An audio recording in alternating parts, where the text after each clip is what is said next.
Nous sommes aujourd'hui avec Vivien Fuchs de l'entreprise BE et EB. Bonjour Vivien. Bonjour Isabelle. Alors aujourd'hui, nous allons parler du formulaire, Oui, des contrats, des contrats.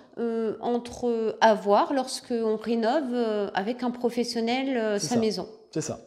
Aujourd'hui, on va parler du contrat qui régit en réalité la relation commerciale entre vous, le particulier, ou le maître d'ouvrage, et l'entreprise qui vient faire les travaux en fait. Bien souvent, les gens ne savent pas que quand on établit un devis, on pense que la relation commerciale est basée sur ce devis-là. En réalité, le devis fait partie d'un marché qu'on appelle global. Le marché global, c'est en réalité le contrat qui va régir votre relation commerciale, le fait que l'entrepreneur se soit déplacé, le fait qu'il y ait des pénalités de retard, des calendriers d'exécution. En fait, tout ça, c'est pas marqué dans le devis, c'est marqué dans le contrat. Et le devis, en réalité, est une pièce constitutive complète de ce contrat-là qu'on appelle le marché travaux. Alors les marchés de travaux, il y a différents points, il y en a 7.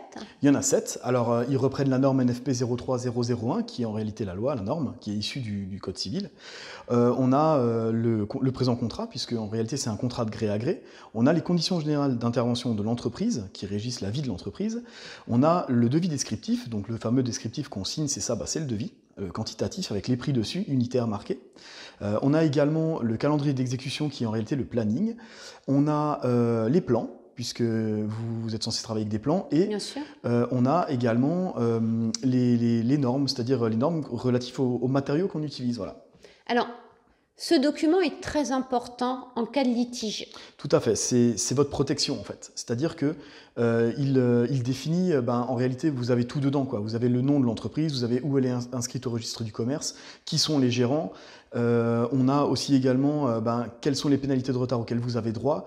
Il y a aussi comment vous payez justement votre chantier, quelles sont les conditions générales de paiement en fait de tout ça, quel est le prix forfaitaire TTC, puisqu'un marché c'est global et forfaitaire. Il peut être différent, mais il se formule généralement comme ça, parce qu'une obligation de résultat, l'entreprise a une obligation de résultat. Donc du coup, on ne peut pas revenir sur des prix comme ça si facilement. Et bien souvent, les gens ne le savent pas. Elles signent un devis. Les personnes signent un devis et en fait elles se rendent compte que l'entreprise revient sur certaines prestations, sur certains prix, alors qu'en réalité c'est écrit dans le contrat qu'on ne peut pas normalement. Voilà. Parfait. Merci. Voilà. Merci à vous. À bientôt. À bientôt.